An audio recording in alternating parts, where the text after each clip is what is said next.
Texans want justice against illegal electioneering. It's March 28th, 2024, and these are your headlines. Voters in Harris County are demanding that District Attorney Kim Ogg investigate allegations of illegal electioneering by Huffman Independent School District Superintendent Benny Swallow. More than a dozen voters filled out affidavits accusing Swallow of using taxpayer-funded school resources to promote political issues and candidates during a November 2023 bond election, as well as the March 2024 primary. Texas election law prohibits government officials and employees from using public funds or resources for political advertising. The violations, by the way, are a Class A misdemeanor punishable by up to a year in jail and a $4,000 fine.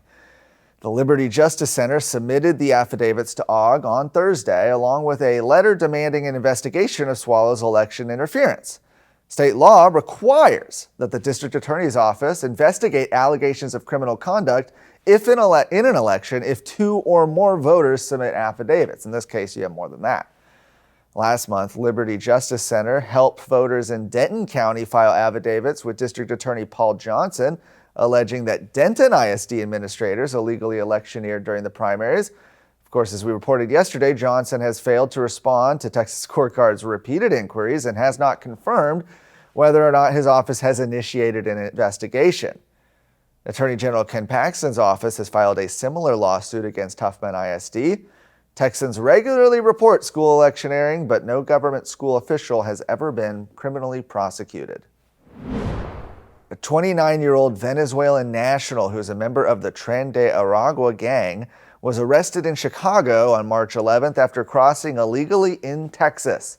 Adelvis Rodriguez Carmona was originally arrested on February 24th by the Cicero Police Department for being tied to a drive-by shooting in the Little Italy neighborhood, as well as aggravated unlawful use of a weapon, no firearms identification card, driving without a license or insurance, and possession of adult-use cannabis in a motor vehicle.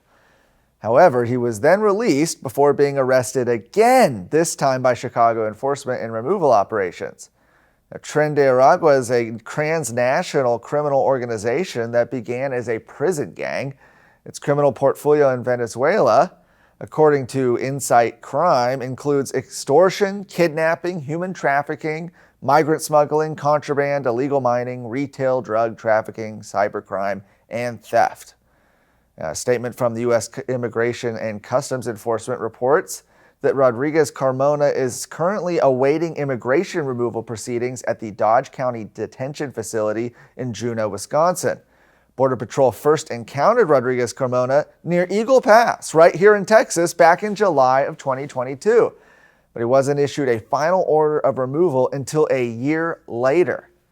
According to Fox News correspondent Bill Malugin, although Rodriguez Carmona has received a deportation order, Venezuela, well, they're not accepting deportation flights from the U.S. Won't accept them. In fiscal year 2023, ERO arrested more than 73,000 illegal aliens with criminal histories, including charges and convictions associated with sexual assault, homicide, and kidnapping. In total, the group had 290,000 associated charges and convictions, with an average of 4 per individual. America is at a crossroads. Now, more than ever, Texas must step up and lead the country.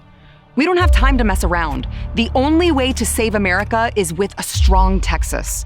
You and I know this, but so do the enemies of life and liberty. Therefore, you and I have no choice but to stand up and fight. I'm Sarah Gonzalez, and to the enemies of liberty, I say, come and take it.